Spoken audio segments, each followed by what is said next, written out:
1935 ခုနှစ်ဇန်နဝါရီလ10ရက်နေ့အမေရိကန်ပြည်ထောင်စုမစ်စစ်ပီပီပြည်နယ်ရဲ့မြို့လေးတစ်မြို့မှာ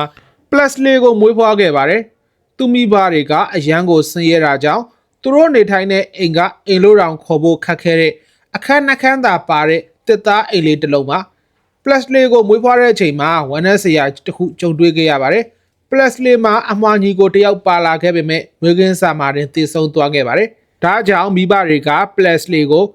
တူရီတဲ့တော့သားဖြစ်တသက်လို့ချစ်ခဲ့ကြပါတယ်။ငယ်စဉ်ကတည်းကပလက်စလီဟာဖះเจ้าကတချင်းတွေကိုအရန်သဘောကျပါတယ်။လူမဲတွေရဲ့ဘလူးဂီတာတန်တွေဟာ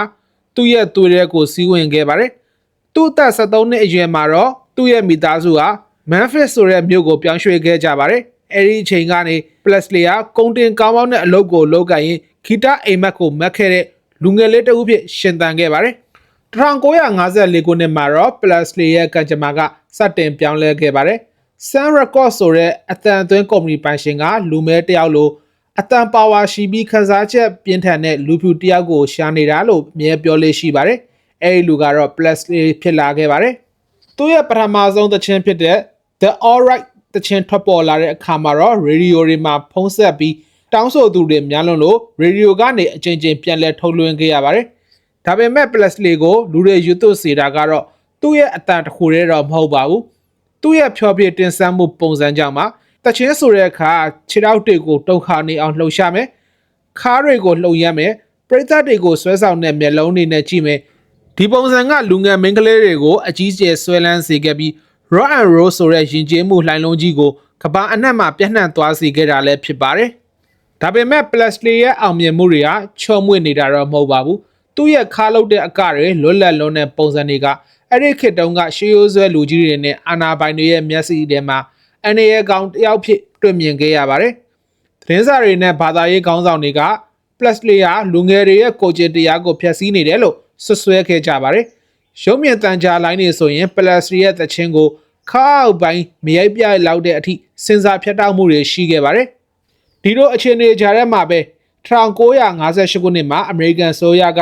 Plasly ကိုစစ်မှုထမ်းဆင့်ခေါ်စာပေးပို့လိုက်ပါတယ်။အများကတော့ဒါဟာ Plasly ရဲ့သဘုံထားတဲ့ပုံရိပ်ကိုဖျက်ဆီးပြီးလူလေးမာလေးတယောက်အနေနဲ့အစိုးရကတမင်လုပ်တာလို့သုံးသပ်မှုတွေရှိပါတယ်။ Plasly ကတော့အထူးခွင့်ရယူခြင်းမရှိဘဲတာမန်စစ်သားတယောက်အနေနဲ့ဂျာမနီမှာ2နှစ်ကြာတာဝန်ထမ်းဆောင်ခဲ့ပါတယ်။ဒီချက်ကသူ့ကိုမုန်းနေတဲ့လူကြီးတွေကိုပါပြန်လည်ချစ်ခင်လာအောင်စွမ်းဆောင်နိုင်ခဲ့ပေမဲ့တစ်ဖက်မှာတော့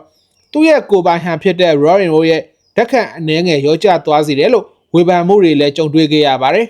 ။စစ်မှုတာဝန်ကိုထမ်းဆောင်ပြီးနောက်ပိုင်း Plasly ဟာရုပ်ရှင်တွေရိုက်ဖြောပြပွဲတွေကိုစက်တိုက်ပြုလုပ်ရင်အောင်မြင်မှုထိပ်ဆုံးမှာဆက်လက်ရပ်တည်နိုင်ခဲ့ပါတယ်။ဒါပေမဲ့ကလကနောက်ွယ်မှာတော့ Plasly ဟာဘင်းတစ်ပါးလိုပြိုလဲပျက်စီးနေခဲ့ပါပြီ။အနားများတဲ့ဖြောပြပွဲတွေအိမ်မပျော်တဲ့ညတွေကြောင့် Plasly ဟာဆရာဝန်ညွှန်ကြားတဲ့ဆေးဝါးတွေကိုအလွန်ကျွံသုံးစွဲခဲ့ရပါတယ်။အစားအသောက်ကိုမစင်ကျင်စွာစားသုံးမှုတွေကြောင့်သူ့ရဲ့ကိုယ်လေးချိန်ဟာအစမတန်တိုးတက်လာခဲ့ပြီးကျန်းမာရေးကိုဆိုးဝါးစေခဲ့ပါတယ်။သူ့ရဲ့မန်နေဂျာကလည်းငွေကြေးအမြတ်ထုတ်မှုတွေနဲ့ PR တွေကြောင့်Plasly ကိုစိတ်ပီစီးမှုတွေဖြစ်ပေါ်စေခဲ့ပါတယ်။နောက်ဆုံးမှာတော့1989ခုနှစ်အောက်တိုဘာ16ရက်နေ့